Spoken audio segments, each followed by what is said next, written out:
Dan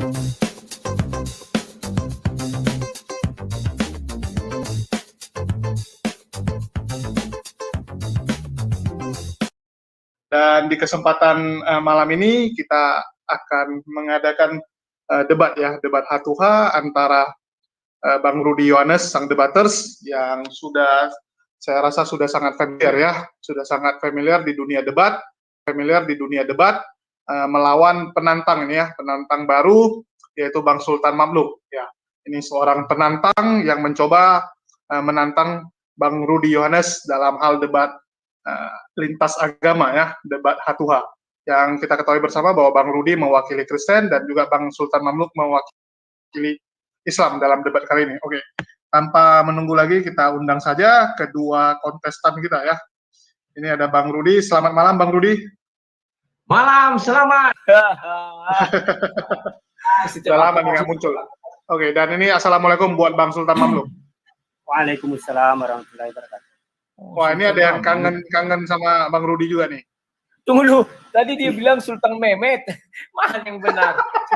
Si Mamluk. Enggak, Mamluk. Salah judul aku ya. Nanti ku perbaiki judulnya. Sultan Mehmet dibilang siapa? Si ya, pokoknya Sultan lah gitu. Okay. Ya, Sultan. Jadi ini saya ganti dulu. Jadi kita sepakati nih sistemnya gimana? Yang tadi 30 menit atau diubah ada opening statement dulu berapa menit atau langsung aja pakai 30 menit itu? Ya, opening langsung statement aja, 5 menit. Opening aja statement gini aja, opening statement 5 menit, habis itu baru TikTok itu udah selesai. Oke, masing-masing dulu 5 menit dulu ya. Ya, biar tahu kita konsep yang mau ditanyakan. Tapi inilah TikToknya mungkin pakai ada kode silakan gitu. Iya. Ya, itu nanti waktu TikTok. Ini maksudnya pembukaan. Ya. Silakan itu kan dulu aku yang memulai itu. Ya. Dalam semua debat selalu bilang silakan. Akhirnya Gerah Mualaf buat silakan kodenya. Oke, silakan. Gimana kalau gini? Karena mungkin nanti opening statementku mungkin agak panjang. Jadi biar aja mengalir gitu. Nanti nggak usah dibatasi misalnya 5 menit. Nanti boleh lebih misalnya opening statement langsung dimasukkan dalam waktu yang 30 tadi aja lah. Biar jangan membosankan terlalu lama. Oke, gini aja. 10 menit kupikir cukup lah opening statementnya. Ya 10 menit. Aku 5 menit aja. Kalau aku mungkin nggak cukup, Memang opening statement nggak cukup 10 menit. Kau mau opening statement atau mau ngapain ini? Karena aku juga sih bukan niatku bukan hanya mau debat. Aku ingin menyampaikan sesuatu apa yang aku tahu. 15 menit lah, ada banyak kali tuh 15 menit dengan pengantuk nanti itu apa penonton. Iya. Harusnya gimana cara tuh dipadatkan jadi 15 menit kupikir cukup lah. Ya mungkin nggak sampai lah, mungkin sekitar 10 menit lebih sedikit lah. Ya oke lah. Kalau misalnya mau cuma 5 menit ya terserah nanti. Ya, artinya nih opening 12 yang penting menit 30 lah 30 menit. Oke, opening 12 menit dan 30. Dia duluan opening karena panjang, aku singkat aja nanti baru kita TikTokan. Oke, silakan. Waktu aja dulu. Aku masih agak nervous nih. Oke, siap. Oke, aku duluan ya. Ini dulu ya. Pertama 12 dulu. Opening, aku singkat aja. Oke, silakan Rudi. Ya, judul kita apa malam ini? Lupa aku, sorry. Aduh, konsep Tuhan menurut agama Kristen dan juga Islam. Oke. Langsung, mulai ya. Halo semua, selamat malam. Jumpa lagi kita dengan sang debaters dan jumpa lagi di apa namanya ini di tempatnya si HMC ya, Hidayah Mualaf Channel. Ya, terima kasih kepada Hidayah Mualaf Channel dan sekarang ini ada pendatang baru, nggak tanggung Sultan. Dia Sultan Mamluk. Aku Sultan Pokok Jengkol. Aku tinggal di Pokok Jengkol di Durinnya. Jadi aku Sultan Pokok Jengkol aja lah deh ya. Nah, kawan-kawan, saya akan memperkenalkan konsep ketuhanan Kristen. Konsep ketuhanan Kristen itu tidak berubah. Kami mengandung paham Tritunggal. Kenapa saya katakan kami ya? Kami karena banyak orang Kristen, bukannya satu ya. Ada Kristen lain yang mengaku-ngaku Kristen. Mereka menganut paham ECC ya, bahwa Yesus bukan Tuhan. Ada lagi yang only Yesus atau oneness, terserah lah. Tetapi intinya yang mau saya jelaskan di sini bahwa Tuhan yang saya sembah tidak dikatakan Tuhan apabila tidak memiliki firman. Tuhan yang saya sembah tidak dikatakan Tuhan apabila tidak memiliki roh. Sebab bagi agama kami roh itulah yang menghidupkan, ya kan? Dan kalau Tuhan kami tidak memiliki roh, maka dia akan menjadi benda mati seperti batu. Batu kan banyak dituhankan, bukan Tuhan dia tapi dituhankan dan segala macamnya ya.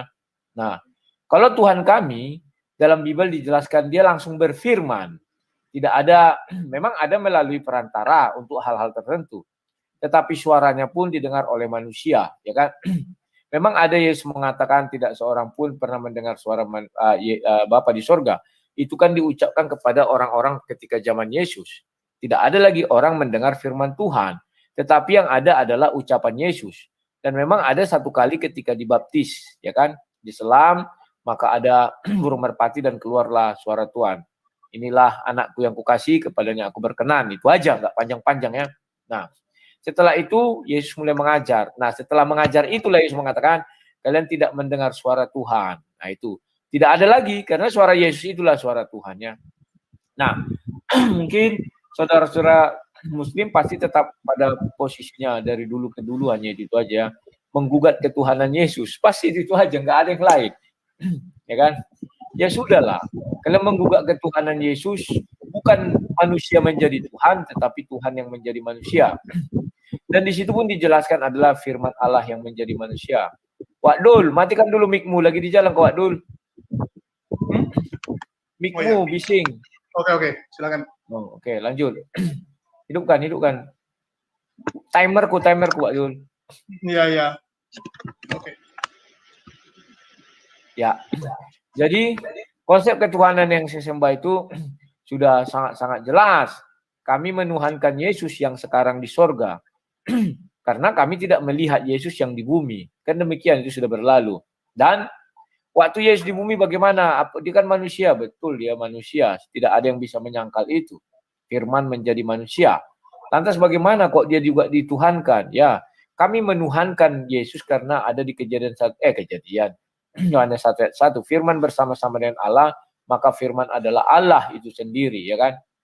Nah, artinya ada kesatuan ketika Yesus datang ke dunia menjadi manusia, bahwa Bapa di sorga juga ada di dalam Yesus itu sendiri. Saya sering membuat perumpamaan mengenai pertama, Yohanes 1 ayat 1 itu seperti telepon. Yohanes 1 ayat 14 itu firman menjadi manusia seperti digital saya ini. Tetapi perlu diperhatikan, jangan kalian uji-uji, bisa nggak begini-begini, itu kan perumpamaan pengutusan itu hanya 2. Tetapi saya bukan Tuhan, sehingga kalian uji-uji saya ya, jangan. Nah, kalau dikatakan apakah Tuhan yang kami sembah berubah? Tidak, dari dulu sampai sekarang tidak berubah. Kejadian 1 ayat 1 mengajarkan kepada kami bahwa Bapa itu ada. Kejadian 1 ayat 2 ada roh Bapa. Apakah Bapa adalah roh? Apakah roh Bapa yang dimaksud itu adalah Bapa itu sendiri? Kan demikian pertanyaan orang, ya kan? Kalau roh Bapa yang melayang-layang itu adalah roh Bapa yang adalah roh itu, maka Kejadian 1 ayat 2 tidak dikatakan gelap gulita, tetapi terang benderang. Jadi di dalam iman saya, iman kami yang kami punyai, Bapa itu hanya mengutus 2 hal. Pertama rohnya, yang kedua firman. Baik roh maupun firman yang diutus selalu mengandung unsur ketiganya. Ada Bapa, ada roh, ada firman. Demikian juga mengutus firman, tetap ada Bapa, ada roh, dan ada firman. Tidak pernah diutus firman sendiri, nggak ada itu. Roh diutus, roh sendiri, nggak ada. Ya, jadi itulah konsep ketuhanan yang bisa saya jelaskan kepada kalian. Nanti lebih banyak kita bertanya jawab, dan mungkin saya usahakan kita ini lebih seru ya sama Sultan Mamluk ya, tidak salah saya. Oh, saya baru mana kacamata? Sebentar kawan-kawannya. Ini biar bisa baca. Saya akhirnya ngurus kacamata biar bisa membaca. Mulai ganteng kan? Oke, silakan. Terima kasih. Silakan, Bang Sultan Mamluk.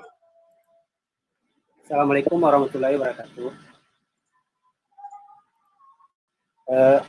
Pertama-tama, terima kasih kepada Hai Julius yang telah memfasilitasi dialog kami, dan juga terima kasih kepada Lai, saya panggil Lai saja, yang telah mau berdialog dengan saya. Dan sebelumnya juga saya mau minta maaf kepada teman-teman muslim mungkin yang di luar sana, seandainya nanti dalam penyampaian saya mungkin kurang memuaskan atau banyak hal-hal yang tidak sesuai, saya mohon maaf karena saya juga masih pemain baru. Di samping itu, tujuan saya berdialog ini bukan untuk mencari kalah menang, tapi saya hanya berusaha untuk menyampaikan apa yang sedikit yang saya tahu, dengan niat untuk dakwah, yaitu balighu walau ayat. Mungkin saya langsung saja,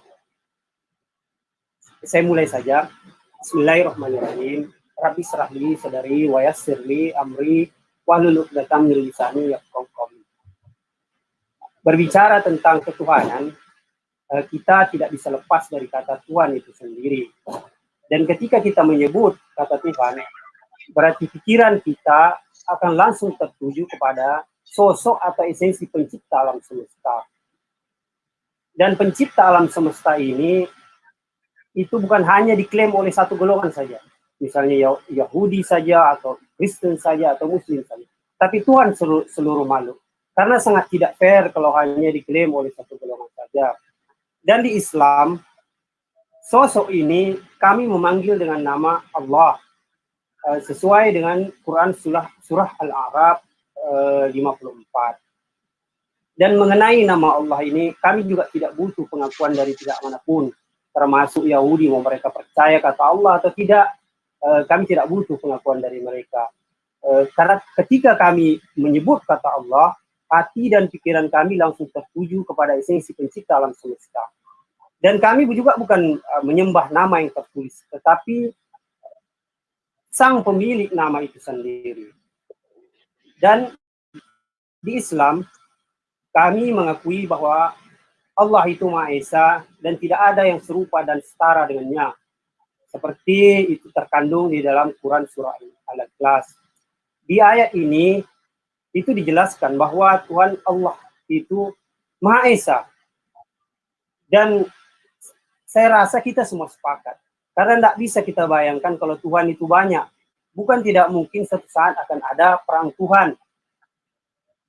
Dan di ayat ini juga dijelaskan bahwa dia itu tidak ada yang setara dan serupa dengannya. Jadi Allah itu bukan batu, bukan roh, bukan malaikat, bukan jin, bukan manusia. Dengan kata lain, apapun yang ada di alam semesta ini berarti itu bukan Allah. Tetapi mungkin teman-teman Kristen sering bertanya, bukankah misalnya di hadis Bukhari 60:38, di situ dijelaskan Allah menggenggam bumi dan melipat langit dengan tangan kanannya. Bukankah di situ digambarkan bahwa tentang tangan Allah? Ketika di situ digambarkan tentang tangan Allah, kita tidak bisa langsung menggambarkan layaknya tangan kita yang memiliki jari-jari. Karena sekali lagi, laisa kamitslihi syai'un, tidak ada yang setara dan serupa dengannya. Terus di dalam Islam kami juga mengakui esensi itu Allah ini tidak bisa dilihat oleh panca indera. Itu bisa kita lihat di Quran surah Al-An'am 103 dan juga di Quran surah Al-A'raf 143, yaitu ketika misalnya Nabi Musa ingin melihat Allah dan Allah berkata, engkau sekali-kali tidak bisa melihat aku, tapi lihatlah ke gunung itu. Dan ketika Allah dengan keagungannya, dengan kekuasaannya menghancurkan gunung itu, Musa langsung pingsan. Dan di situ Musa juga tidak melihat Allah. Dan mungkin teman-teman Kristen kita bertanya, bukankah yang berbicara langsung itu adalah Allah? Mungkin analogi sederhananya begini. Ketika saya menelpon Ahi Julius, dan Ahi Julius mendengarkan suara saya di telepon dia, apakah telepon itu saya sendiri? Kan tidak. Karena di dalam Quran surah As-Surah 51, dijelaskan, dan tidaklah patut bagi seorang manusia bahwa Allah akan berbicara kepadanya dengan perantaraan tabir atau media atau dengan mengutus malaikatnya. Dan di sini ketika Musa berbicara dengan Allah itu, Musa melihat media api yang menyala-nyala, bukan sosok Allah itu sendiri. Tapi mungkin kita bertanya, apakah selamanya kita tidak bisa melihat Allah? Allah jelaskan di Quran surah Yunus di 26, kita bisa melihat Allah kelak nanti di hari kemudian, di dimensi lain misalnya di surga atau di hari akhirat. Karena kalau Allah bisa dilihat, alangkah tidak adilnya Allah, bagaimana dengan orang yang buta? Mungkin dia akan selamanya tidak bisa melihat Allah. Terus di Islam, kami juga mengakui kalau Allah itu Maha Kuasa. Seperti tercantum di dalam Quran Surah Ali Imran 189. Tapi mungkin teman-teman Kristen sering mengatakan kalau Allah itu tidak Maha Kuasa karena dia tidak bisa menjadi makhluk. Di dalam Islam benar, Allah tidak bisa menjadi makhluk. Karena ketika dia menjadi makhluk, dia akan otomatis menabrak sifat Tuhannya sendiri, yaitu Maha Kuasa. Karena kita tahu manusia kekuasaannya sangat terbatas. Dan apalagi, dia akan menabrak sifatnya yang lain. Allah Maha Besar. Karena ketika dia menjadi makhluk, pernah suatu ketika dia menjadi kecil, menjadi bayi. Terus apa lagi? Allah menabrak sifat yang lain. Allah tempat bergantung segala sesuatu. Ketika dia menjadi makhluk, pernah suatu saat dia bergantung pada makanan, pada minuman. Dan banyak sifat, misalnya Allah Maha Suci. Berarti pernah suatu ketika Allah menjadi kotor atau tidak suci. Terus apakah dengan begitu berarti Allah tidak kuasa? Mungkin analogi sederhananya begini. Ketika ada rombongan anak ayam mau nyeberang jalan, apakah kalau saya ingin menyelamatkan, apakah saya harus menjadi anak ayam untuk mengasih tahu anak ayam, jangan kalian nyeberang, ada mobil mau lewat. Kan saya punya cara, misalnya dengan memberhentikan mobil, atau dengan menyelamatkan langsung anak ayam itu. Jadi intinya Allah punya cara sendiri tanpa dia harus menabrak sifat ketuhanannya sendiri. Terus di dalam Islam kami juga mengakui bahwa Allah itu Maha Pengasih dan Maha Penyayang. Seperti tercantum di dalam Quran Surah Al-Hashr 22. Dan Maha Pengasih Allah ini tidak hanya berlaku kepada hambanya yang taat misalnya, tapi juga terhadap hambanya yang ingkar kepadanya. Dia masih tetap kasih kesempatan untuk dia kembali ke jalan yang benar sampai di ajal menjemput. Dia ketika orang ingkar, dia tak langsung dikasih tulah, dikasih kutuk, misalnya hidungnya langsung naik ke atas, tidak. Allah masih kasih kesempatan dia sampai dia meninggal. Terus kalau dengan begitu mungkin timbul pertanyaan, kalau Allah Maha Pengasih dan Penyayang, kenapa ada neraka? Bukankah Allah bisa memasukkan semua orang ke surga? Ingat, Allah tidak bisa menabrak sifat yang lain. Apa itu? Maha Adil. Ketika Allah masukkan semua, disamain orang, misalnya para nabi dan Hitler disamain, alangkah tidak adilnya Allah. Berarti Allah tidak bisa menabrak sifat yang lain. Dan di dalam Islam, kami juga mengakui bahwa Allah itu Maha Hidup. Sebagaimana tercantum di dalam Quran Surah Al-Baqarah 255. Mungkin teman Kristen bertanya, di mana dia hidup kalau dia tanpa roh?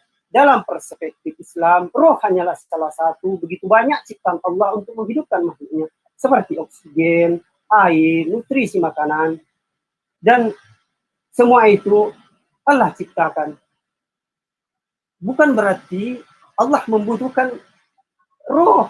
Mungkin analogi sederhananya begini. Ketika saya membuat mainan, dan untuk menghidupkan mainan itu, saya butuh baterai untuk menghidupkan. Dan apakah saya juga hidup tanpa butuh baterai? Kan tidak.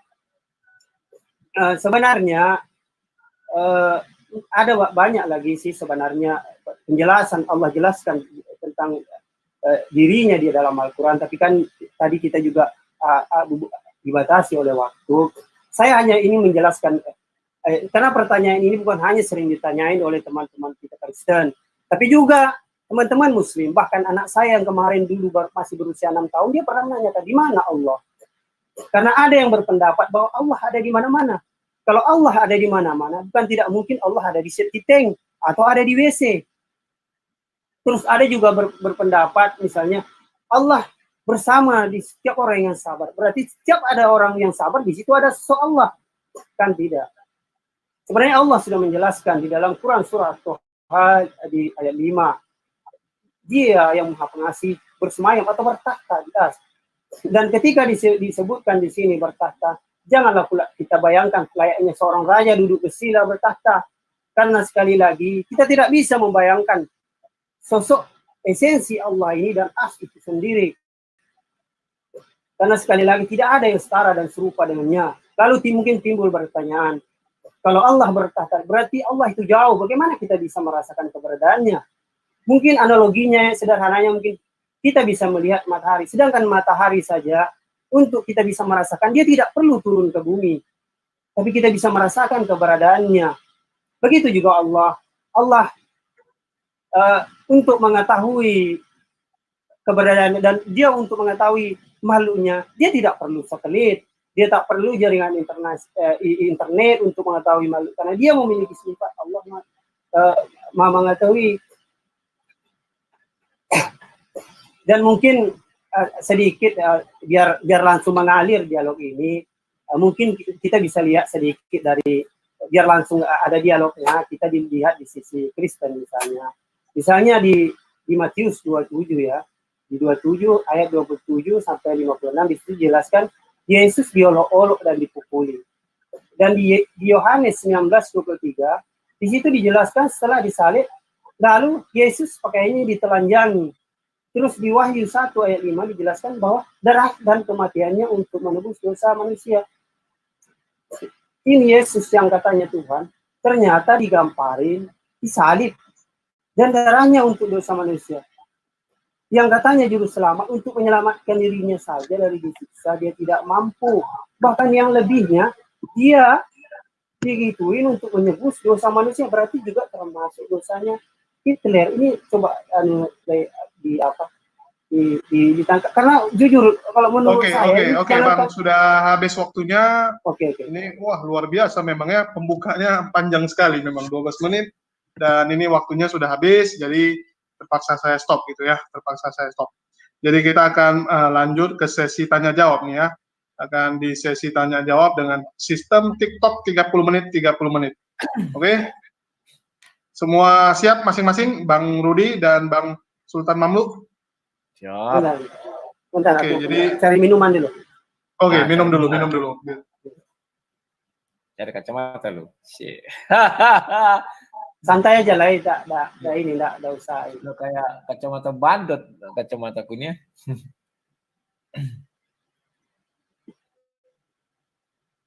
Ini ada yang nulis nih, semoga Bang Rudi mualaf. Ya, lu banyak-banyak berdoa sajalah. Kan katanya Bang Allah Rudi ini yang termasuk membolak-balik. orang yang paling didoakan untuk mualaf itu. Saya Iya. pernah bikin link nomor 1 Niken, nomor 2 Bang Rudi. Wah, janganlah.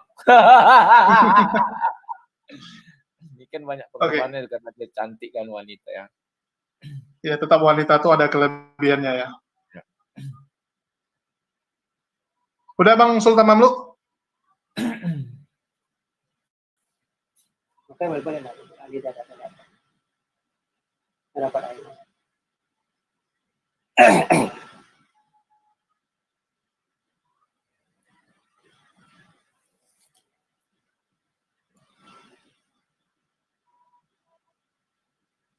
Halo Bang. Ya, siap. Oh, ini buat jus ini nampaknya nih. Udah dapat.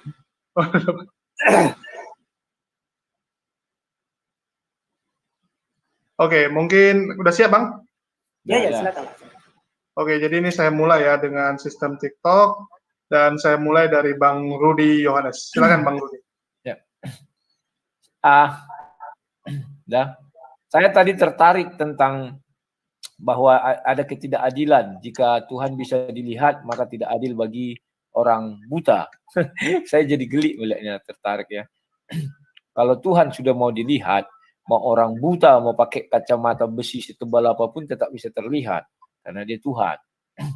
Dan beranjak dari situ maka saya bertanya, ya kan, bagaimana dengan orang bisu? Tidak adil karena dia tidak bisa mengucap 2 kalimat syahadat. Artinya orang yang tidak mengucap kalimat syahadat, 2 kalimat syahadat tidak dikatakan beriman kepada Nabi Muhammad dan Allah SWT. Tolong dijelaskan bagaimana itu sudut pandang kita terhadap orang bisu dan tuli. Silakan. Itu gimana dengan yang saya coba ini nggak ditanggapin dulu, misalnya yang tadi. Karena ada di akhir tadi pertanyaan saya di akhir yang tentang Yesus itu. Tolong ditanggapi dulu lah. Nanti saya coba tanggapi yang lain tanya. Oke. Saya lupa apa tadi terakhir itu karena panjang kali sampai ngantuk. Silakan yang terakhir apa tadi? Silakan. Oh, yang terakhir tadi ya, yang tentang Yesus itu, yang Matius 27 ayat 27 56. Di situ dijelaskan bahwa Yesus itu diludahi, diolok-olok serta dipukuli. Terus di Yohanes 19:23 di situ dijelaskan setelah disalib pakaiannya itu dipelorotin. Terus di Wahyu 1:5 dijelaskan darah dan kematian untuk menebus dosa manusia. Ini tolong dijelaskan ini. Gimana nih kok Tuhan yang katanya Tuhan itu diginiin gitu sama Oke. Gitu aja? Ya itu aja Ya. sih, ditanggapi. Saya jelaskan. Bahwa ketika Yesus disalib, sebenarnya Yesus ingin membela orang-orang percaya. Loh, kenapa bisa begitu? Begini ceritanya. Kalau kita melihat orang-orang percaya, dia bisa mengusir setan, dia bisa membuat mujizat menyembuhkan orang, dia bisa bernubuat. Sehingga ketika orang percaya tersebut sakit, orang akan berkata kepada dia, lu kau aja sakit, cobalah kau buat kau sembuh, katanya kan.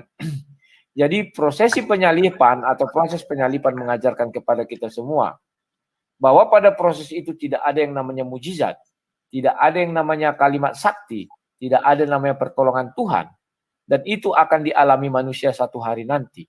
Ya, ketika Yesus mengatakan, biarkan cawan ini berlalu daripadaku, ternyata tidak. Demikian juga kita manusia, orang-orang yang bisa membuat orang sehat, orang-orang yang bisa membuat mujizat, dia juga akan kelihatan seperti itu. Di akhir hidupnya, ketika datang sakaratul maut, dia tidak bisa melakukan itu semua. Pertolongan Tuhan pun tidak ada. Bukan hanya agama Kristen, agama Muslim pun demikian. Kita lihat nabi-nabi, terutama Nabi Muhammad, di akhir hidupnya pertolongan Tuhan pun tidak bisa datang. Sama dengan Abraham, ketika dia mau mati, Tuhan pun tidak datang untuk menghidupkan dia, tidak. Itulah yang mau diajarkan di dalam penyalipan Yesus. Mujizat tidak ada, kekuasaan Tuhan tidak ada, yang ada apa? Penderitaan dan menuju kematian. Itulah sebabnya Yesus diludah, di segala macam dilakukan, itu tidak masalah. Karena itulah mau mengajarkan bahwa di hari nanti kita menjelang mati, semua itu kekuatan Tuhan, mujizat, segala macam. Mau mati ya, hari mati. Yang kalian bilang waktu sakit masih ada kemungkinan dua, kita sehat atau mati. Ketika menjelang mati itu tidak ada lagi. Baik orang yang katanya nabi di atas segala nabi, pemegang kunci surga dan segala macam gelar-gelar yang luar biasa. Ketika dia mau mati, Tuhan tidak ada di situ untuk menghidupkan dia, menolong dia, tidak. Itulah yang mau diajarkan di dalam penderitaan Yesus. Silakan, apalagi? Pertanyaan saya tadi tolong dijawab. Silakan. Tentang Allah tidak adil kalau dia tidak bisa, kalau misalnya tak bisa mengucapkan 2 kalimat syahadat dia. Itu pertanyaan lah ya. Ya, orang bisu dan tuli, silakan. Kalau masalah orang bisu ini, sebenarnya kalau untuk syahadatnya, misalnya dia mau masuk misalnya di Islam, tapi dia bisu misalnya, mungkin kita bisa melafalkan, dan dia cukup hanya mendengar. Dan ketika misalnya selesai syahadat dia mengangguk, berarti dia mengikuti perkataan itu, karena Allah juga Maha tahu isi hatinya. Bukan hanya mulutnya, tapi isi hatinya Allah tahu. Misalnya juga dia mau sholat, kalau seandainya ada aturan misalnya yang bersyahadat itu yang bisa diterima, kalau hanya dia bisa ngomong, bagaimana dengan dia waktu sholat? Waktu sholat kan orang bisu juga bisa dia sholat tanpa harus dia ucapkan, di hatinya dia melafalkan di dalam hatinya, dan itu bisa diterima. Kalau misalnya yang masalah dia tidak bisa mendengar, tapi kan dia bisa melihat, dia bisa, mungkin dia tak bisa mendengarkan apa yang orang bilang misalnya, tapi kan dia bisa melihat. dia bisa melihat sesuatu misalnya. Tentang mengenal ini sebenarnya kita nggak usah jauh-jauh. Kita lihat aja bayi. Bayi baru kecil itu dia tidak tahu itu, dia tidak melihat. Dia bahkan belum mendengar, tapi dia tahu ini mana ibunya. Dia sudah bisa, karena ada insting yang ada di diri anak itu. Karena bukan cuman misalnya hanya di mulut, terus di telinga, tapi hati kita juga. Percuma kita bilang saya misalnya Lea bisa aja bilang misalnya asyhadu an la ilaha illallah asyhadu anna Muhammad, tapi hati Lea kan tidak bersaksi, tidak mengikuti itu. Pada intinya sebenarnya kita lafalkan, kita yakini di dalam hati, dan kita kerjakan. Itulah menurut konsep keyakinan kami misalnya dalam Islam. Terus apa lagi? Mungkin ya itu dulu lah. Silakan. Oke. Maunya tambahkan pertanyaan biar saya juga bisa menjawab langsung darimu. Tapi oh sudah, gitu, ya ini pertanyaan singkat saja.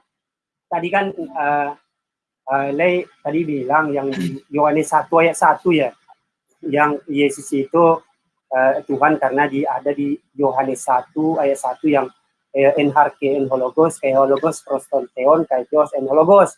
Pada mulanya adalah firman, firman itu bersama-sama dengan Allah dan firman itu ada Allah. Tapi kan di ayat 14-nya itu yang firman yang sudah bersatu tadi, yang bersatu dengan Allah itu telah menjadi manusia.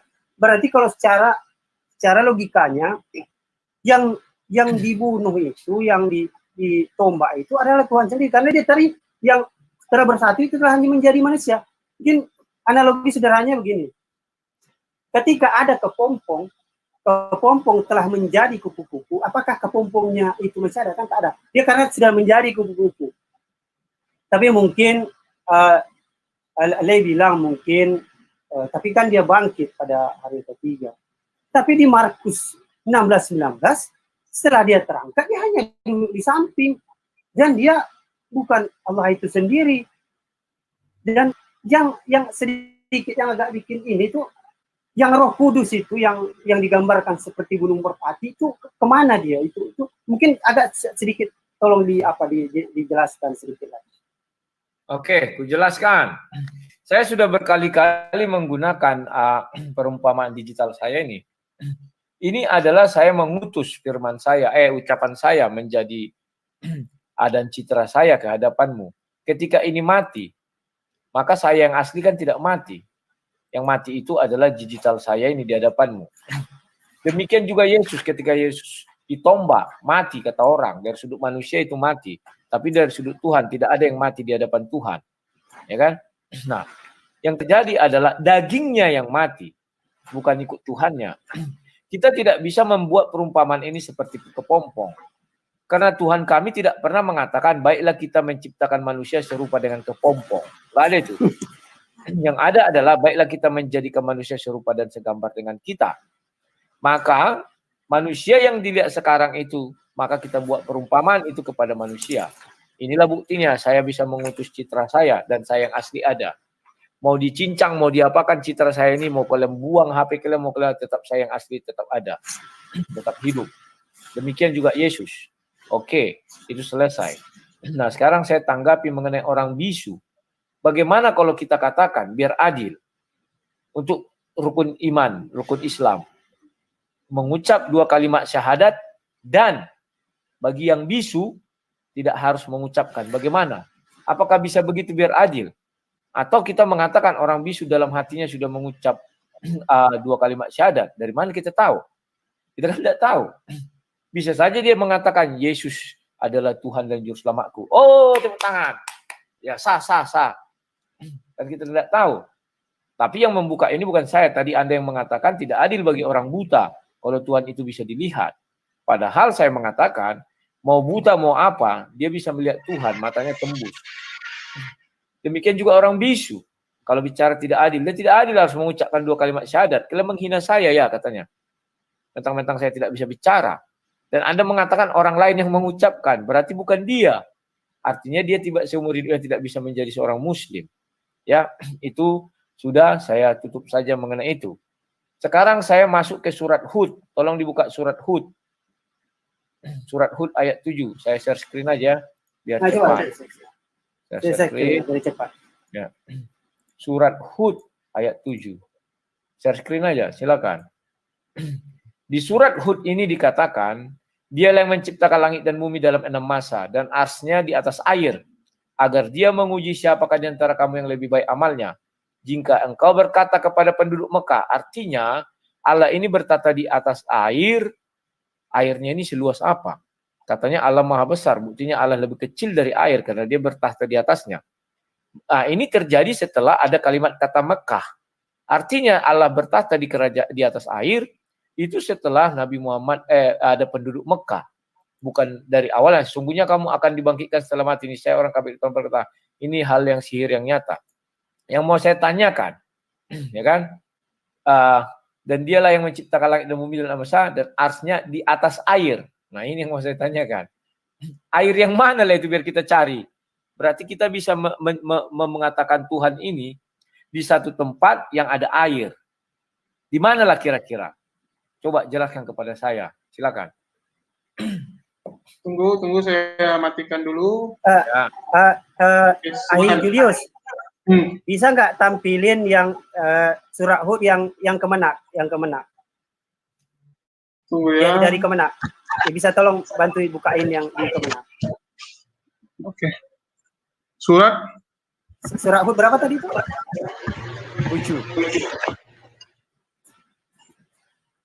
Al-Hud, Kementerian Agama ya. Ya, Kemenak. Al-Hujarat ke-7. Surah Hud. Surat 11 ayat 7.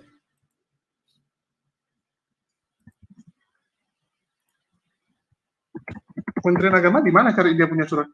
Langsung Ya. aja ketik Kemenuk. Kemenak. Ada tuh di situ.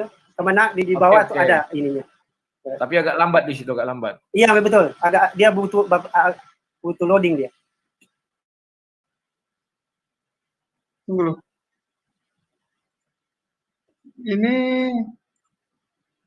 nggak bahasa yang di Kementerian Agama di mana gitu? Ini nih, ku share aja, share. Oke, silakan. Itu udah ku share. Halo, udah ku share Iya. itu. Udah, ini nih. Oke, langsung tanggapannya dari Bang Sultan Mamluk. Coba dinaikkan sedikit saya lihat. Yang 7-nya. Ya ini udah 7.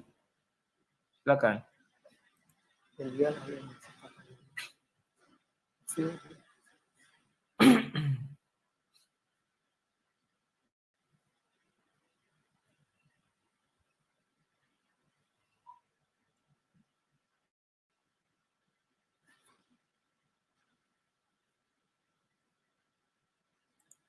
sebenarnya kalau kita lihat di teks ininya, ini tidak ada kata air. Wa huwal ladzina khalaqas samawati wal arda fi sittati ayyamin wa kana ars.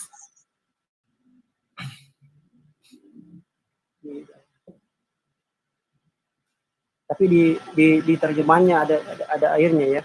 Wa huwal ladzina khalaqas samawati wal arda fi sittati ayyamin wa kana arsya.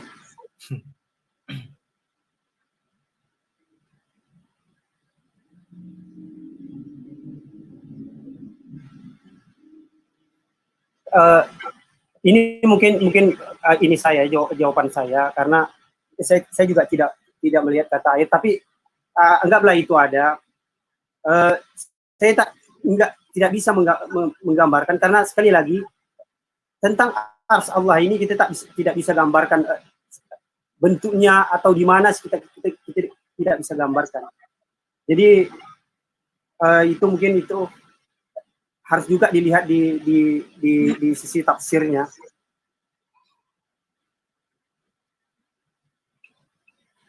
Ya silakan Karena- Bang, ini lagi jalan terus waktu.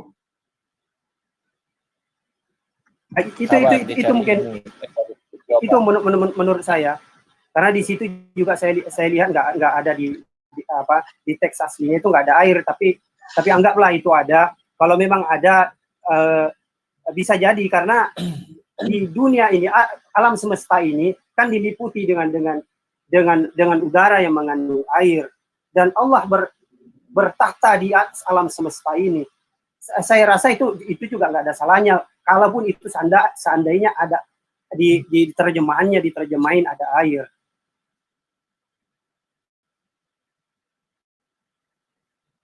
Ya silakan, saya akan lanjutkan. Terus tadi Lai menggambarkan seperti media analogi komputer atau HP misalnya. Tapi kan yang timbul misalnya seperti saya melihat Lai di HP saya, itu di HP saya itu kan bukannya Lai sendiri. Berarti begitu juga yang Yesus itu kalau dianalogikan seperti laptop itu, berarti dia bukan Allah itu sendiri. Dan kalau misalnya yang tampak di sini itu mau dipaksain jadi Rudi, berarti itu ada Rudi-Rudian atau ada dua Rudi. Begitu juga kalau misalnya yang Yesus tadi dipaksain untuk jadi Tuhan, berarti ada dua Tuhan.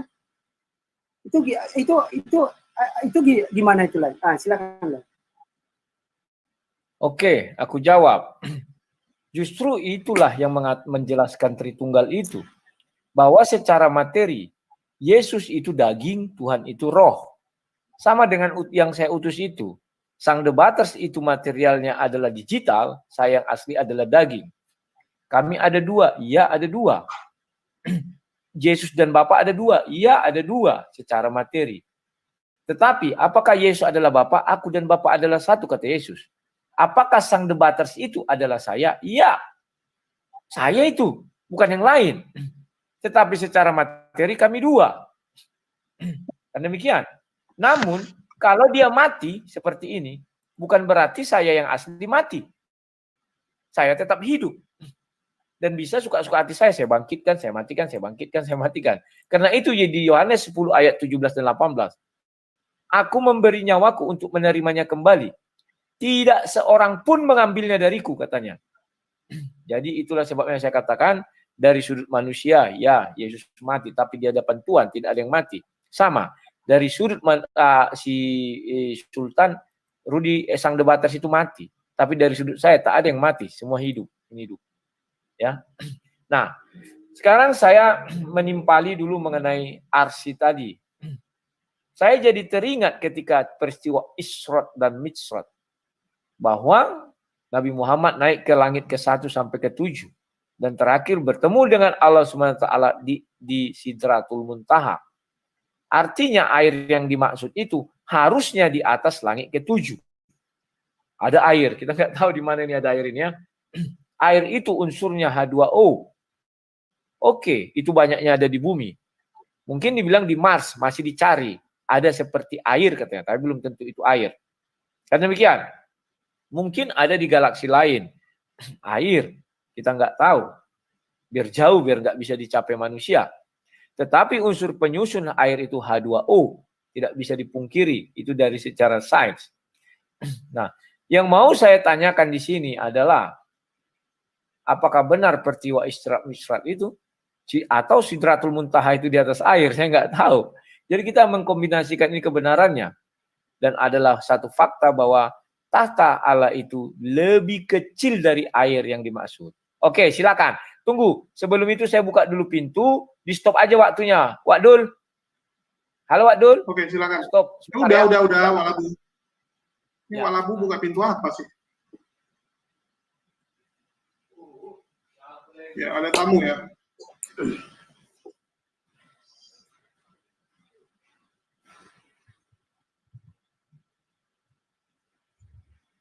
Ya, ini Rudi lontong juga nih.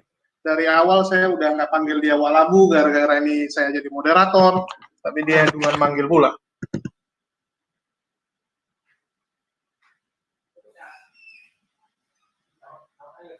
Ya, jadi ini bentar lagi kita lanjutin dan ya.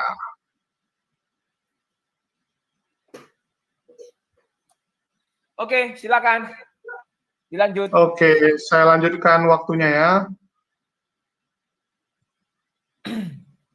Oke. Sudah, silakan. Tadi mengenai Sidratul Muntaha, itu tidak pernah ada dijelaskan bahwa ars itu ada di Sidratul Muntaha. Tidak ada satupun penjelasan misalnya baik di Quran ataupun di hadis bahwa ars itu di Sidratul Muntaha.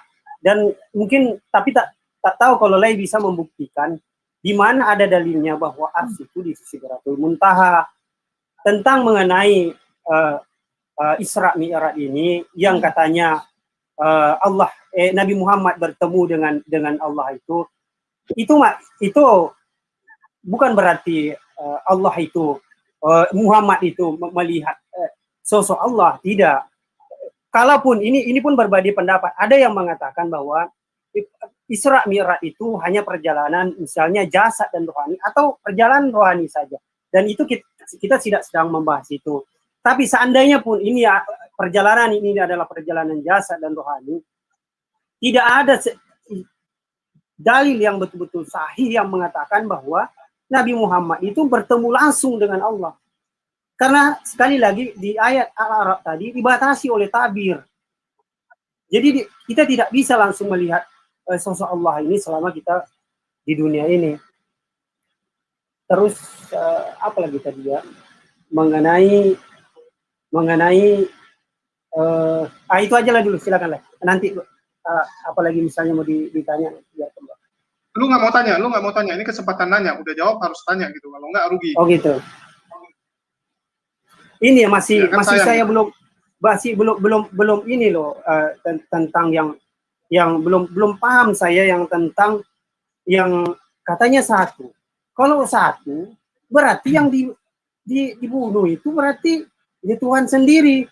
Tetapi kalau dia berbeda berarti ada dua Tuhan. Ini yang betul-betul yang bikin saya benar-benar nggak bisa di ini. Karena dia di Yohanes 1 dia telah bersatu, katanya firman itu telah bersatu dan menjadi misalnya menjadi berarti yang dibunuh itulah Tuhan. Kalau misalnya dia bilang oh tidak, dia pakai berarti ada dua nih. Ya, sementara Bapak yang katanya roh, sementara Yesus adalah manusia. Dia terangkat ke waktu dia bangkit itu ketemu murid-muridnya itu masih manusia. Dia terangkat dengan tubuh kemuliaannya itu dan dia duduk di samping. Berarti di situ ada dua sosok itu. Kalau seandainya dibilang Yesus juga Tuhan dan Bapa yang roh itu, berarti di sini ada dua Tuhan loh di sini. Ini yang masih nggak gimana ya? Jujur saya yang orang awam ini belum paham ini. Mungkin sedikit lagi mungkin dicoba dijelaskan tentang. Saya nggak usah jauh-jauh lah. Yang ini aja tuh, karena apalagi kita kan nggak kemana-mana. Kita di sini cuman berbicara tentang konsep ketuhanan. Jadi saya berusaha untuk fokus. Coba mungkin diperjelas lagi lah. Karena media yang tadi yang di komputer itu bukan Rudi sendiri itu hanya gambar Rudi. Gambar, dan kalau gambar itu misalnya mau dibilang sosok terpisah dan itu dikatakan juga Rudi, berarti ada dua Rudi di sini. Dan kalau misalnya itu tidak ada, kenapa juga itu yang tidak ada tadi itu yang Yesus yang katanya firman itu juga dituhankan. Dan kalau itu dituhankan berarti ada dua Tuhan dong. Itu mungkin yang masih belum ini saya coba dulu diperjelaskan. Silakan lah. Oke, terima kasih. Jangan dipikirkan susah-susah, nanti jadi stres. Nggak biasa, ini kita sharing aja lah, kita sharing aja. Untuk berbicara itu undanglah Roh Kudus biar paham. Apa yang Pak Sultan bilang itu betul, bahwa sang debater yang saya utus bukan Rudi Yohanes. Ya betul, secara materi. Nama dia sang debater, aku Rudi Yohanes. Jadi tidak ada dua Rudi Yohanes, yang ada satu sang debaters, yang satu Rudi Yohanes. Yang adalah firman menjadi manusia, yang satu adalah Bapa. Kan itu materinya. Manusia dan Bapa. Bapa adalah roh. Kemudian, apakah kami ada dua? Memang dua. Betul. Ada satu digital, ada yang satu daging. Nah, apakah kami satu? Iya juga, satu. Aku dan Bapa adalah satu. Yohanes 10 ayat 30. Sang debaters dan Rudi saat ini adalah satu. Itulah sebabnya dikatakan firman bersama-sama dengan Bapa, maka firman adalah Bapa. Pada mulanya dibilang. Jadi itu adalah pada mulanya. Jangan digambarkan bahwa firman sudah menyatu terus firman yang bersama Bapa itu langsung turun. Tidak demikian. Itu pada mulanya. Menjelaskan asal usul Yesus itu adalah dulunya firman Allah mulanya. Nah, jadi itulah untuk menjelaskan hal itu. Jadi kalau dibilang ketika Yesus mati maka Bapa mati. Ketika gambar saya ini saya matikan, saya tidak mati. Saya masih ada ini hidup. Nah, itu namanya terpisah antara daging dan digital. Antara Bapa di surga yang roh dan Yesus yang manusia. Yang mati manusia ini. Yang mati digital, yang asli enggak mati. Ya. Kemudian ada kalimat duduk di sebelah kanan Allah Bapa yang Maha Kuasa. Itu kan penglihatan dari bumi ke surga. Dilihat dalam penglihatan roh. Paham ya? Jadi siapa melihat Tuhan dia akan binasa. Maka ketika orang mengatakan itu bukan makna sesungguhnya, tetapi makna yang tersurat. Bukan tersurat, tapi tersirat. Tersiratnya apa? Contoh tangan kanan. Tangan saya misalnya si Sultan. Apakah ini kepala si Sultan, di badan si Sultan? Kan enggak. Tetapi menunjukkan satu adalah itu suatu kepercayaan, orang kepercayaan saya. Demikian juga kedudukan. Bahwa Yesus itu adalah dengan kedudukan paling tinggi terhormat. Kenapa? Karena Yohanes 1 ayat 3 mengatakan segala sesuatu diciptakan dengan firman. Tanpa firman segala sesuatu tidak ada. Oke? Nah, sekarang saya membahas tadi yang mengenai Isra Mi'raj. Bapak betul, Pak Dhani pun sudah mengakui bahwa itu hanya dongeng-dongeng orang Israel. Dan itu seorang Muslim, mungkin dia seorang PNS, entah apa ya. Kemudian Bapak juga mengatakan barusan, saya setuju juga. Bapak bilang, apakah di atas Sidratul Muntaha itu ada ars? Bapak bilang kan. Di dalam cerita Isra Mi'raj, dijelaskan Nabi Muhammad bertemu langsung dengan Allah SWT. Al-Quran mengatakan Allah SWT tidak bisa keluar dari ars. Sehingga sananya di ars, tidak bisa kemana-mana. Artinya kalau Nabi Muhammad mau bertemu dengan Allah SWT, maka harus bertemu di ars. Dan langsung mendengar suaranya. Karena itulah namanya perintah sholat itu langsung diterima langsung, itu tidak melalui Jibril. Ya, jadi Hud 7 menjelaskan bahwa ars itu di atas air. Artinya bahwa posisi Allah SWT bisa kita cari. Tinggal kita ingin tahu di air mana. Kalau air H2O, maka kita carilah seluruh dunia di air mana kira-kira di atas air. Artinya singgah sana itu tidak lebih besar dari Samudra Raya. Harus lebih kecil. Karena di atas air. Tahta itu. Oke. Sekarang saya beralih lagi. Karena mungkin Bapak akan tidak sanggup menjawab itu ya. Saya mau bertanya lagi. Bapak mengatakan bahwa Tuhan yang Bapak sembah itu hidup. Tetapi hidup bukan karena roh. Bapak menjelaskan bahwa ada angin, ada oksigen, ada ini. Ya untuk manusia itu betul Bapak bilang itu. Manusia tanpa oksigen, dia tidak bisa hidup. Kan demikian mau Bapak maksudkan. Ternyata Bapak, kita jadi mengurangi ketuhanan Tuhan itu sendiri. Kalau Tuhan berkehendak manusia hidup di udara sana tanpa oksigen, apa bisa? Bisa. Contoh apa? Nabi Muhammad itu naik ke Sidratul Muntaha atau terbang Isra Mi'raj dari Mekah ke Baitul Maqdis, dari Baitul Maqdis ke langit. Itu oksigen sudah tidak ada lagi. Dan itu juga tidak memakai yang namanya kayak astronot itu. Ini memang satu saya bilang keajaiban teknologi tinggi nih. Ya kan? Kecepatan tinggi harusnya sudah terbakar secara logika. Karena atmosfer akan membakar Nabi Muhammad, tapi faktanya tidak. Maka kita bilang itu satu mukjizat. Jadi, apa yang Bapak bilang manusia hidup karena oksigen tidak. Artinya fakta Bible itu benar. Rohlah yang menghidupkan. Selagi roh itu masih ada, mau kita ditaruh di langit ke 100 pun, mau ditaruh ke bumi yang mana yang nggak ada oksigen tetap hidup. Ya, itu sebuah fakta. Nah, sekarang mau saya tanya, Apa bukti Tuhan yang Bapak sembah itu hidup? Saya ingin tahu. Silakan. Baik, saya coba tanggapi dulu yang tentang yang katanya Ali tadi bahwa Nabi Muhammad bertemu langsung dengan Allah sesuai dengan itu. Mungkin saya meminta dalilnya nanti di mana yang katanya dia Nabi Muhammad itu bertemu dengan Allah. Kalau tentang masalah Isra Mi'raj itu kan tadi sudah bilang itu masih berbeda pendapat para ulama. Ada yang mengatakan bahwa itu perjalanan jasmani dan rohani. Ada yang mengatakan itu adalah perjalanan rohani saja. Tapi kan kita tidak sedang membahas itu. Terus masalah apa tadi? Karena banyak sih tadi yang coba di iniin. Masalah apa lagi tadi lah? Coba setelah itu yang ditanyai. Ya, mengenai apa bukti Tuhan yang Bapak sembah itu adalah Allah yang hidup. Silakan. Oh ya tentang itu ya. Tentang roh itu ya, tentang hidup itu. Memang di dalam Islam itu hidup tadi saya bilang katanya manusia tidak bisa, karena belum pernah ada yang terbukti bahwa manusia itu bisa hidup tanpa oksigen. Kalau ada misalnya itu berarti dia sudah mati.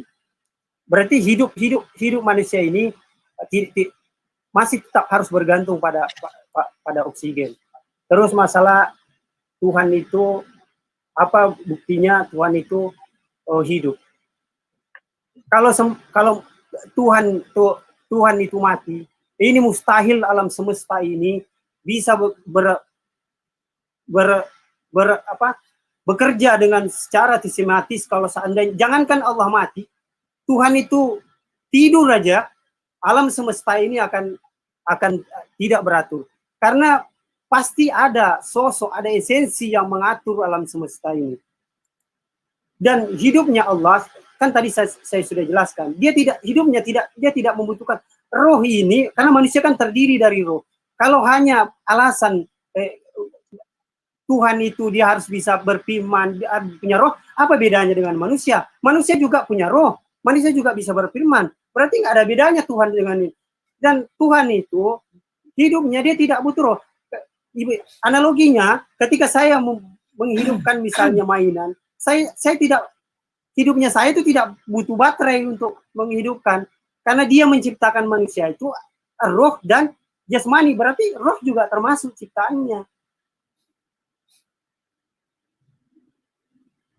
Karena mustahil alam semesta ini bekerja dengan ini kalau seandainya tidak ada sang pencipta yang mengatur segalanya ini. Tidur aja mungkin satu jam aja, apalagi kalau sampai 3 hari dia mati, bisa hancur dunia ini, nggak ada. Mungkin planet-planet semua bertabrakan. Karena adanya sang pencipta, maka kelangsungan hidup di dunia ini ada gitu. Mungkin itu dulu lah, silakan. Oke, saya tanggapi. Saya setuju dengan Anda, Pak. Ya, bahwa manusia itu oksigen. Artinya Bapak mau mengatakan cerita Isra Mi'raj itu kosong, bohong. Karena dengan kecepatan tinggi oksigen tidak ada. Dan di luar tadi saya bilang itu, kalau saya menurut itu perjalanan rohani, itu menurut pendapat saya. Tapi itu kita nggak bahas ini, karena kita akan bertentangan dengan teman-teman muslim yang mainstream.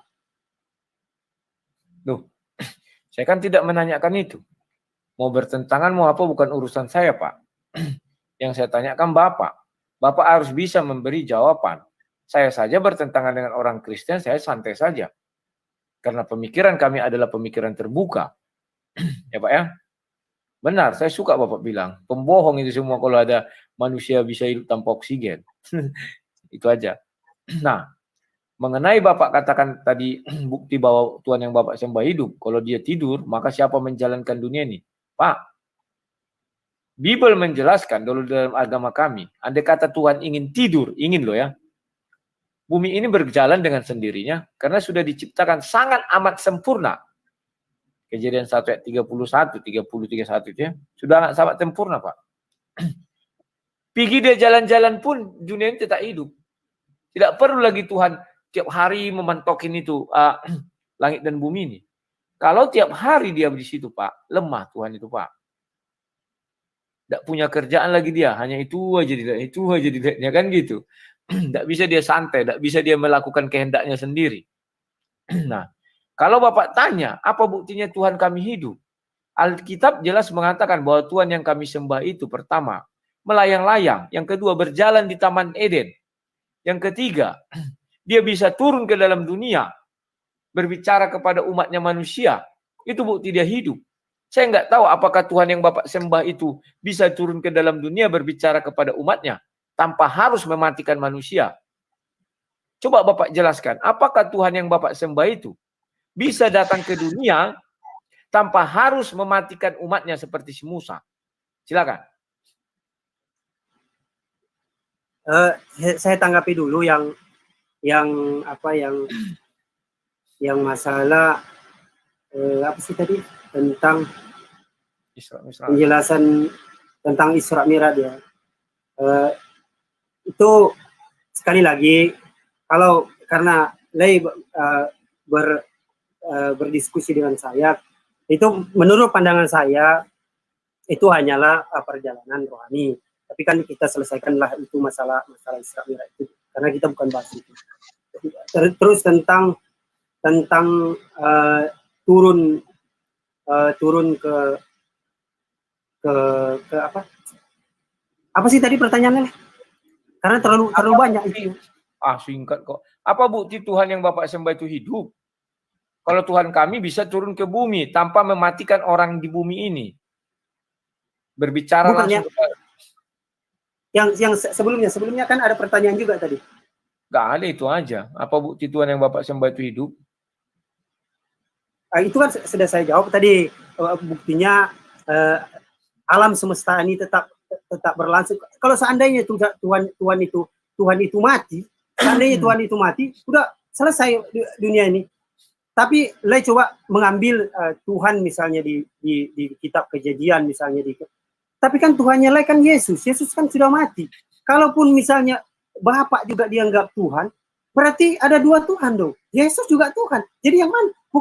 Bukannya Yesus jangankan untuk mengatur alam semesta ini. Dia untuk selamat aja dari tentara Romawi dia tak sanggup.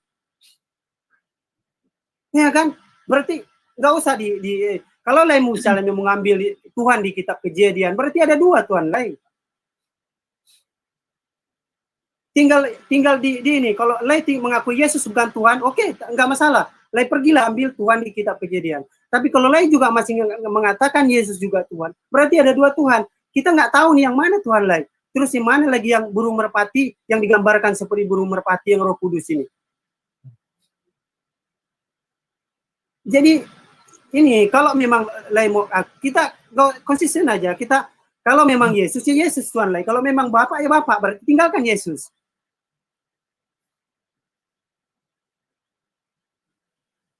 Mungkin ya itulah, silakan. Oke. Kami tidak pernah memiliki Tuhan dua, Tuhan tiga, nggak ada itu. Tuhan kami tetap Esa, namun di dalam ketiga keesaannya ada yang namanya Bapa itu sendiri, ada yang namanya Roh Bapa itu sendiri, dan ada namanya Firman Bapa itu sendiri. Itulah bukti Tuhan yang kami sembah hidup. Sekarang Bapak harus menjelaskan, apakah Tuhan yang Bapak sembah itu hidup? Apakah dia memiliki firman?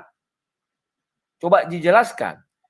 Fakta di dalam kitab suci menjelaskan, yang dinamakan hidup adalah jika dia memiliki jiwa, itu kalau di Al-Quran. Semua yang memiliki jiwa akan mati. Kalau di dalam Bible dikatakan, semua yang rohlah yang menghidupkan. Kan demikian. Atau mau mengatakan ada sumber kehidupan lain selain roh. Silakan, coba dijelaskan kepada saya. Silakan. Kalau tentang sosok Allah ini, kita tidak bisa gambarkan layaknya manusia. Karena terlalu jauh kita untuk membayangkan sosok Allah itu. Terlalu tinggi untuk kita bayangkan. Kita nggak usah terlalu jauh lah.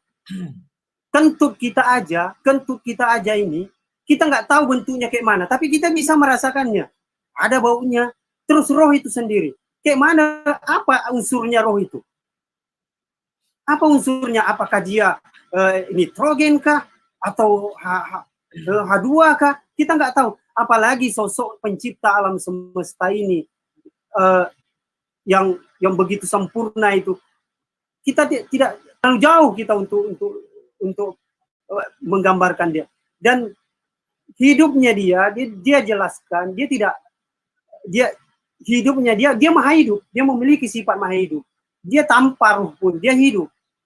Beda dengan makhluk. Makhluk ini bisa hidup dia karena manusia terdiri dari jasad dan rohani, baru dia bisa hidup. Ketika rohaninya hilang, dia seperti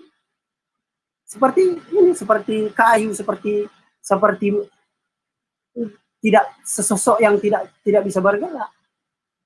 Sedangkan Allah ini tidak. Dia ibaratnya seperti inilah tadi, seperti mainan itu.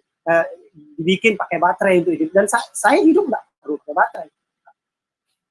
Jadi kita nggak bisa menggambarkan sosok Allah itu, sosok Tuhan itu seperti layaknya apa yang kita lihat ini, seperti manusia yang sangat terbatas ini, yang kalaulah hanya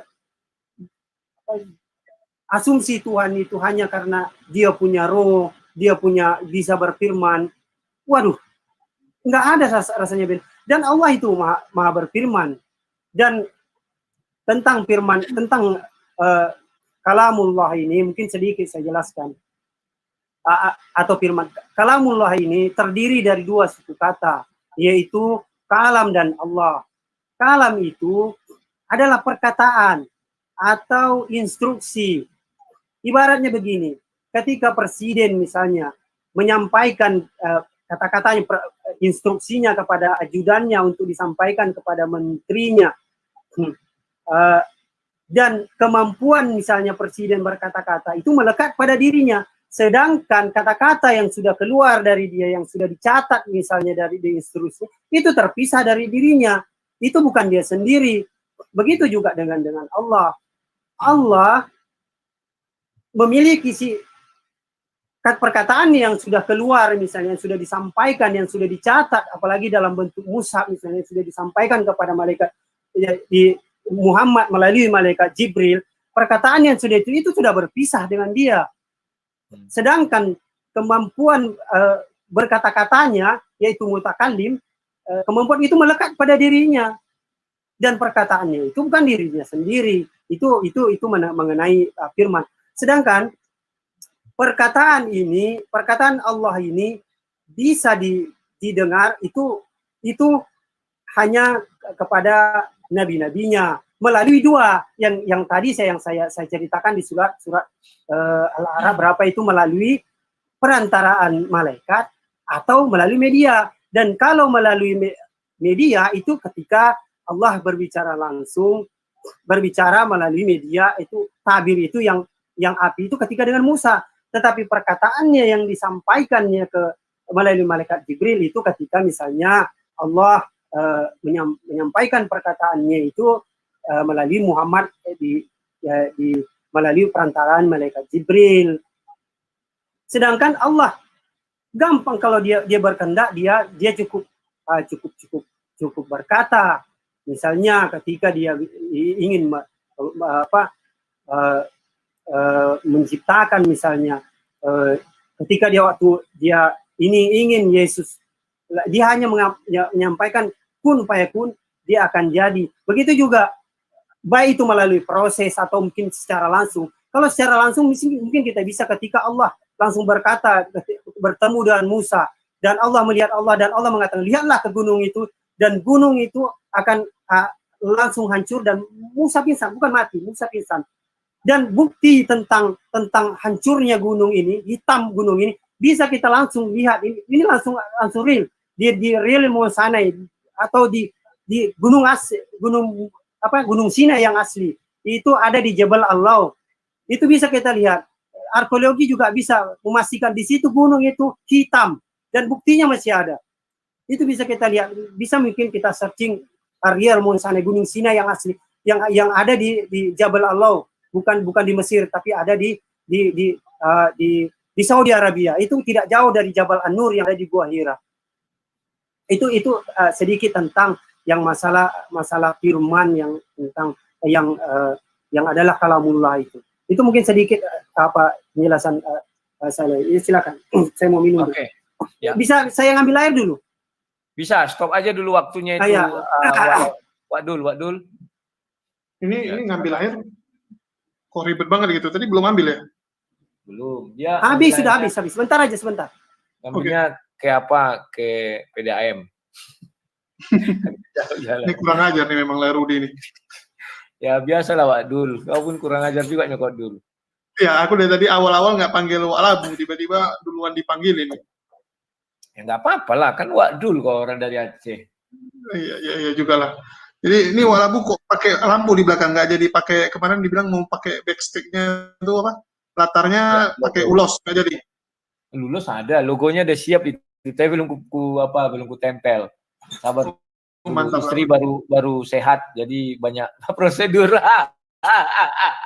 Kemarin istirahat di rumah atau di rumah sakit? Di rumah. Ya, lanjut. Lanjut. Oke, lanjut.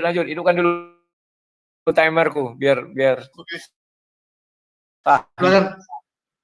Oke. Sekarang ini coba saya share screen dulu ya biar Bapak ini tercengang-cengang dan terkejut-kejut. Ini. Tolong ditampilkan surat Al-Qisas itu ya, 28 ayat 30. Banyak orang-orang muslim saya tunjukkan surat ini, mereka bingung. Dia mengatakan Bapak itu tadi Allah dalam sema api. Mana ada Allah dalam sema api menunjukkan diri kepada Musa? Tetapi dari sebatang pohon. Pohon itu Allah hadir di hadapan Musa dalam wujud pohon. Maka ketika Musa sampai ke tempat api itu, dia diseru dari arah pinggir sebelah kanan lembah dari sebatang pohon di sebidang tanah yang berkayu. Berkatalah pohon itu ya, diberkahi, ada keluar suara. Wahai Musa, sungguh aku adalah Allah. Jadi pohon itu mengaku Allah, Tuhan seluruh alam. Kenapa ketika Allah kami firman menjadi manusia, orang muslim tidak terima? Tetapi ketika Tuhan yang dia sembah, firmannya menjadi pohon, kalian terima? Kan aneh. Ya, aneh. Saya tidak tahu apa yang dipikirkan. Ya, ini berkata dari sebatang pohon. Apa yang dikatakan pohon itu? Aku adalah Allah, pengakuannya. Kenapa harus merujuk kepada benda-benda mati? Benda itu memang hidup ya. Tumbuhan, pohon semua hidup juga. Tetapi pohon. Ya, oke, silakan dulu dijawab Pak Sultan. Silakan. Ya, Mas. Oke, ini bagus. Jadi satu-satu. Jadi kita nggak lewat-lewat. Sekali lagi di situ bukan Allah itu sendiri. Kalaupun misalnya ada di situ media, kayu atau misalnya api, itu bukan sosok Allah itu sendiri. Seperti ketika saya analogikan ketika saya menelpon misalnya Ahi Julius misalnya. Ahi Julius mendengarkan suara saya misalnya di HP-nya. Itu bukan saya sendiri. Dan salahnya teman-teman Kristen itu, dia ambil yang HP itu dijadikan juga sebagai Tuhan. Sementara di Islam tidak. Itu hanya media. Karena kita tidak bisa melihat sosok Allah. Jadi Allah berbicara kan tadi sudah saya katakan kita tidak bisa mainkan timernya.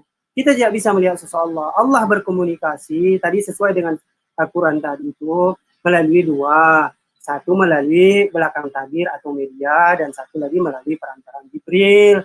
Kalau melalui misalnya media itulah tabir itu. Mau itu misalnya medianya api, medianya misalnya bukan Allah. Tidak ada satupun muslim yang beranggapan bahwa media itu adalah Allah itu sendiri. Seperti HP tadi, kami tidak pernah menganggap, dan saya rasa Ahi Julius tidak pernah menganggap HP, suara saya yang didengar di HP itu adalah saya sendiri. Tidak pernah, itu hanya media. Dan salahnya teman-teman kita Kristen ini menganggap bahwa media itu adalah sosok terpisah dan dia anggap itu Tuhan juga. Berarti ada dua sultan misalnya, ada dua Rudi misalnya. Mungkin di situ sedikit perbedaan teologi atau akidah kita tentang memandang sosok ini. Karena memang kita nggak bisa, saya juga nggak bisa paksain, karena Lay juga karena sudah menganggap konsep Trinitas itulah bagian dan begitu juga bagi dan saya juga tidak memaksakan. Kita hanya di sini ibaratnya tukar. Sebenarnya ini sudah sering apalagi Lay mungkin sudah berdialog dengan siapapun.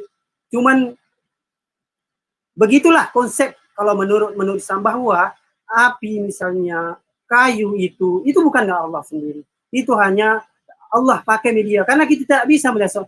Kalau kayu kita bisa lihat, api kita bisa lihat, manusia kita bisa. Tapi intinya bahwa yang media itu bukanlah Allah itu sendiri.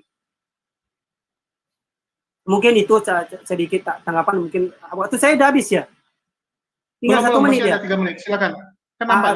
Mungkin itu dulu lah, biar nanti masih ada kesempatan saya ngobrol mungkin. Ya, kalau di dalam Kristen kami mengakui, makanya ketika Tuhan berfirman kepada Musa seperti ini ya, Tuhan tidak ada, ini saya kan tidak ada.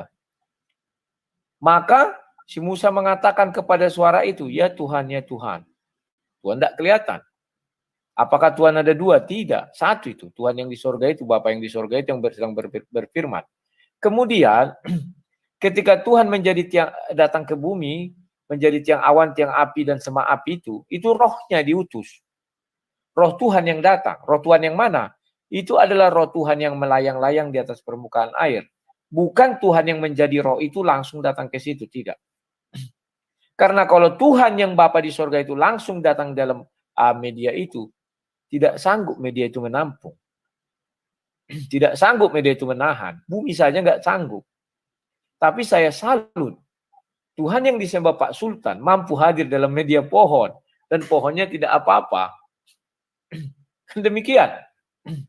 Dan dari pohon itu mengaku, akulah Tuhan, katanya. Andai kata saya ada di belakang Musa, melihat Musa, saya percaya Musa akan sujud. Begitu ada suara mengatakan, aku adalah Allah, Tuhan seluruh alam. Pasti Musa langsung sujud. Dan ketika saya di belakang Musa, saya mengatakan, kok Musa sujud ke arah pohon itu? Musyrik dong. Dan demikian. Faktanya inilah yang terberat untuk diungkapkan kawan-kawan dari Muslim. Mereka mengatakan Tuhan itu maha besar, tidak satu pun benda pun bisa menampung Tuhan, tidak satu benda pun bisa menjadi media Tuhan. Itu sebabnya mengutus malaikat Jibril. Faktanya ketika bertemu Musa, dari pohon aja mengaku dia Tuhan. Kalau kamu bilang itu medianya, berarti pohon itu pohon apa lagi, terbuat dari apa? Hebat sekali. Mampu menampung Tuhan. Sedangkan bumi aja tidak mampu menampung Tuhan. Musa saja mau binasa, gunung itu aja hancur. Pohon kok nggak hancur. Kan demikian.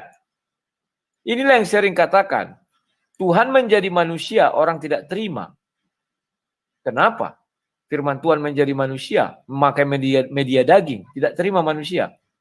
Karena kita sesama manusia, sesama biskota dilarang mendahului.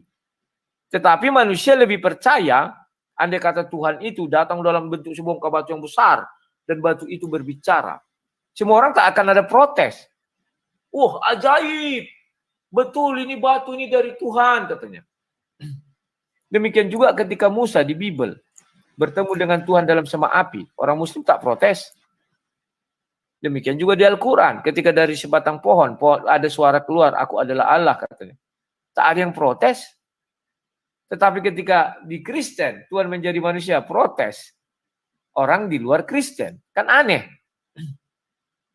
Tuhan kami tidak 3, 1. Sama dengan saya dan sang debaters itu adalah 1. Tetapi materinya 2, betul. Dan kami berada di 2 dunia yang berbeda. Betul. Dan ketika saya berbicara begini, saya tidak nampak wajah, yang ada suara saya. Sultan mengatakan Bang Rudi, Bang Rudi, Bang Rudi. Siapa yang disebut Sultan Bang Rudi? Karena tidak ada orangnya, maka suara itulah wakil saya di situ. Dan Pak Sultan mengatakan Bang Rudi, Bang Rudi. Setelah saya ada wajah, baru dilihatnya, oh ini tuh wajahnya, Bang Rudi, Bang Rudi, Bang Rudi.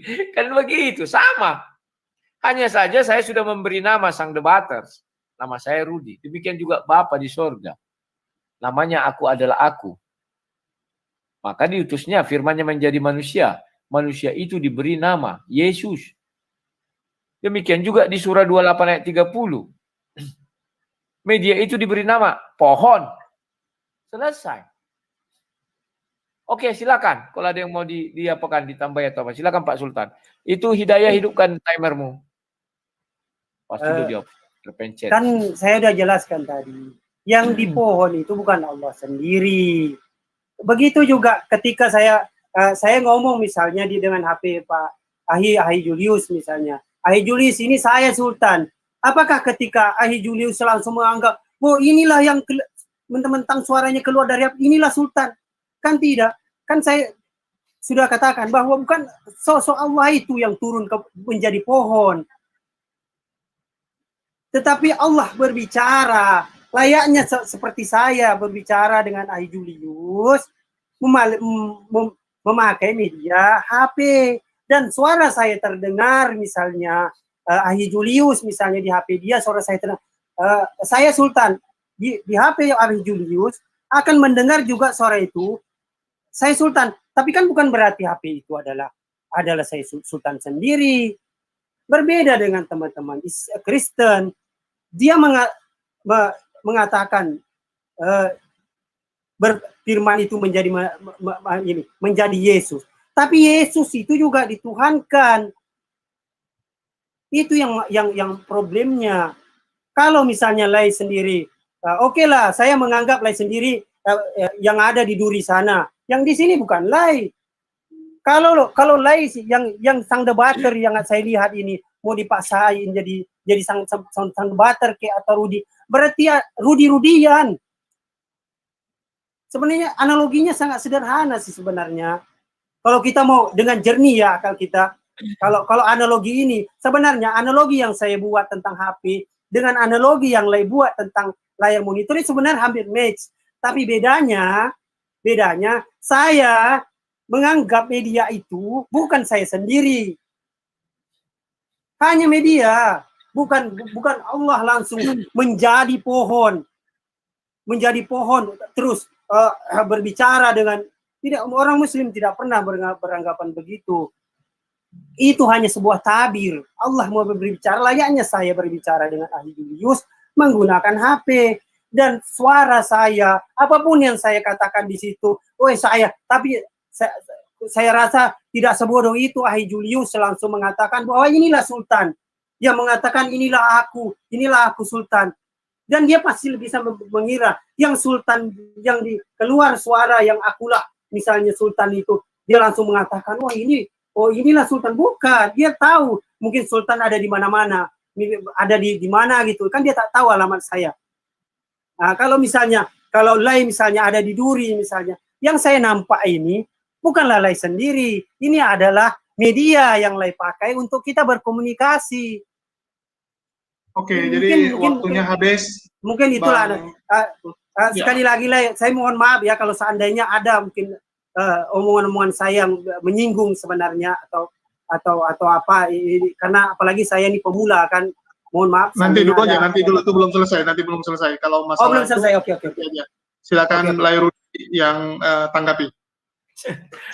Oke, terima kasih. Sampai detik ini pun Pak Sultan tidak mengerti apa yang dia ucapkan sendiri. Sama seperti saya katakan tadi nih.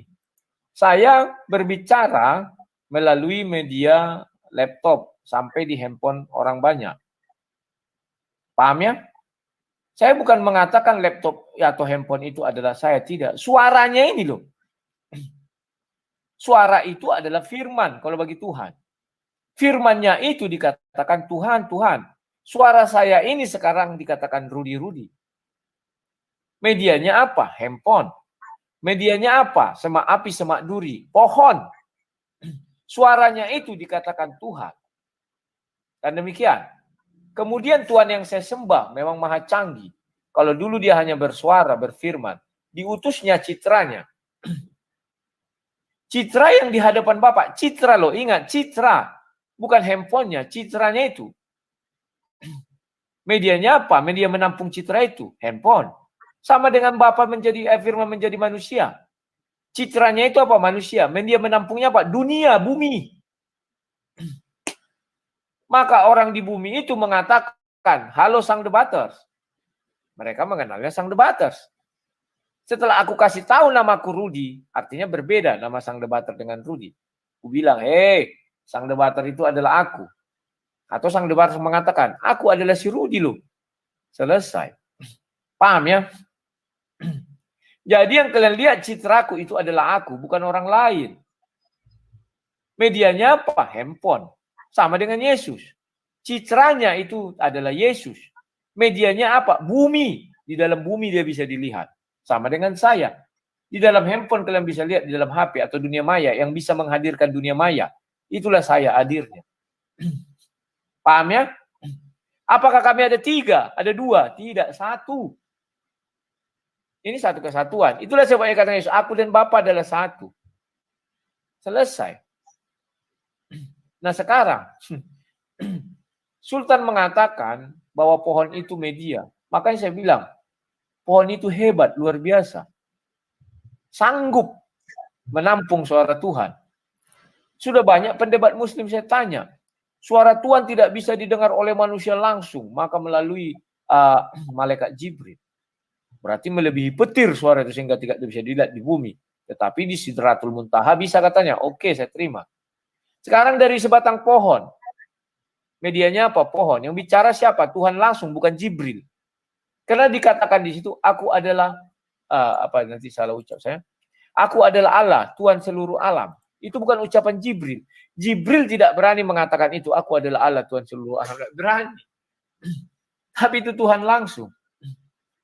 Kenapa ketika melalui media pohon itu, firman, hadir melalui media pohon itu, umat Islam tidak ada protes. Santai-santai saja, slow. Tetapi ketika melalui media manusia, nanti dulu kawan, kau manusia. Kan demikian. Itulah hebatnya Bible. Bible sudah memprediksi itu. Dan orang-orang Kristen itu hebatnya dengan orang-orang Yahudi. Ditemukanlah teknologi-teknologi ini untuk menjawab itu semua. Dan demikian. Saya bisa mengutus kalian. Dulu orang buat telepon. Setelah itu mengutus video call ini. Medianya apa? Digital saya. Dunianya apa? Handphone atau semua yang bisa menghasilkan digital. Dan demikian. Melalui apa Yesus datang ke dunia? Melalui daging. Di dalam apa? Di dalam dunia. Karena daging itu bisa dilihat di dalam dunia ini. Di planet Mars tidak bisa, mati. Di sorga tidak ada lagi daging. Karena sudah diusir. Adam dan Hawa. Jadi di dalam dunia ini hanya bisa dilihat itu. Sama dengan saya. Digital saya hanya bisa dilihat di alat-alat yang menghasilkan, bisa menampilkan digital ini. Handphone, laptop, televisi, segala macam. Tetapi yang saya lakukan apa? Melalui media digital. Bapak juga demikian, firmannya menjadi manusia. Firman saya menjadi digital. Suara saya menjadi digital. Tidak perlu saya cipta-ciptakan lagi, saya coding-coding, nggak perlu, langsung saya jadikan itu. Kan demikian.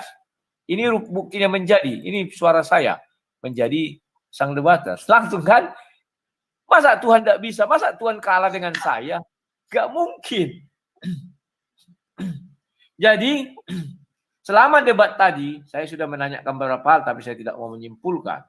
Yang pertama, sudah saya katakan, dia yang mengungkit bahwa tidak adil kalau Tuhan bisa dilihat oleh orang, bagaimana dengan orang buta.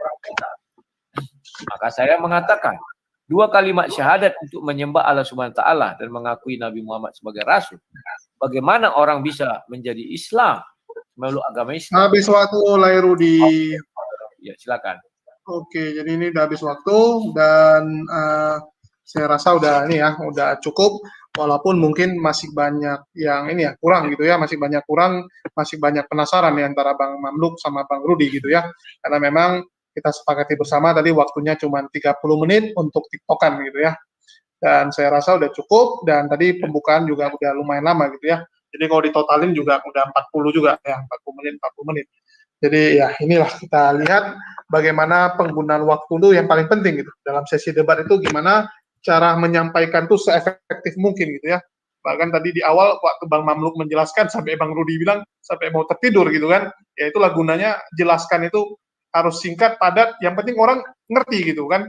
Jangan sampai jadi penonton pun jadi bingung gitu kan apa yang mau disampaikan. Karena kalau kita nyampaikan terlalu panjang pun orang malah bingung sebenarnya kamu mau ngomong apa gitu kan. Saking panjangnya orang akan lupa gitu. Yang penting tuh padat, jelas, dan to the point aja gitu. To the point, kita mau jelasin apa, kita mau nanya apa gitu. Sama seperti kayak wartawan menanyakan sesuatu, kan nggak mungkin. Dia di sesi wartawan bertanya itu, dia ngomongnya lebih panjang gitu. Bahkan kalau dia ngomongnya panjang, yang diwawancara yang malah bingung gitu. Ini wawancara atau apa gitu kan. Tapi ya sudah, ini sudah terjadi, sudah selesai semua. Saya rasa ini jadi suatu pelajaran yang bagus untuk Bang Mamluk ya, karena ini pertama kalinya Bang Mamluk berdebat gitu ya, pertama kalinya Bang Mamluk berdebat dengan sistem H2H dengan sistem ada timer gitu ya. Jadi ini luar biasa sekali pengalaman bisa langsung berdebat dengan Bang Rudi gitu ya. Mungkin dari Bang Mamluk ada yang mau disampaikan untuk Bang Rudi? Ini aja yang itu. Kalau ada misalnya agak-agak kasar, saya mohon maaf. Sebenarnya saya tak, bukan niat saya berdialog ini bukan untuk mencari kalah menang misalnya. Dan saya juga tadi nggak ada kalah menang, di sini nggak ada kalah menang. Siapa yang jadi juri gitu kan? Saya bahkan wah ini bakalan disate saya ini. Apalagi kita tahu bahkan mungkin banyak orang bilang bahwa Lairudi ini adalah CP-nya Indonesia gitu. Ini bakalan saya nothing tulus ini sebenarnya bahkan disate. Tapi mungkin agak sedikit sabar. Saya masih bisa lah apa yang ditanyain. Ya biasalah dalam dialog. Kalaupun misalnya saya keteter masalah waktu itu biasalah. Karena memang tujuan saya sih bukanlah masalah siapa kalah menang tidak. Itu biarlah mereka nanti yang apa yang saya sampaikan ini mungkin ada sedikit yang bisa ditangkap di luar sana. Mungkin itu aja sih. Kalau memang ada mungkin agak kasar-kasar maaf lah. Oke.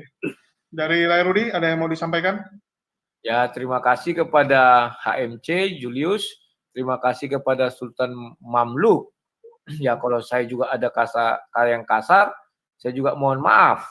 Kalau ada kata yang silap, mohon dimaafkan ya, karena kita hanya berdiskusi dan berdialog. Ya, betul. Nah, biarlah penonton yang menilai. Tapi memang kadang penonton ini namanya juga ada yang hater, ada yang pro, ada yang kontra ya. Itu biasa itu. Itu di mana-mana pasti. Tapi tetap akan ada orang yang menilai objektif gitu. Tetap akan ada yang objektif. Siap. Oke. Saya pemain baru soalnya.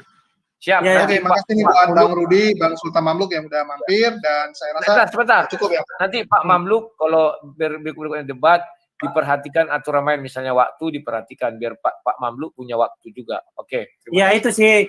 Saya memang sih saya maklum saya pertama kan, jadi saya tak bisa mengatur waktu kapan waktu sebenarnya, karena mungkin orang juga akan menilai di ujungnya, karena biasa yang terakhir akan selalu mengambil ini. Tapi kan saya bukan itulah, bukan masalah kalah menang, yang penting saya coba sampaikan apa yang saya tahu. Oke.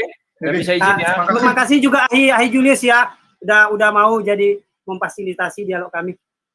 Oke, makasih ini buat semua dan selamat malam ya. Sampai jumpa dan oke, saya turunin.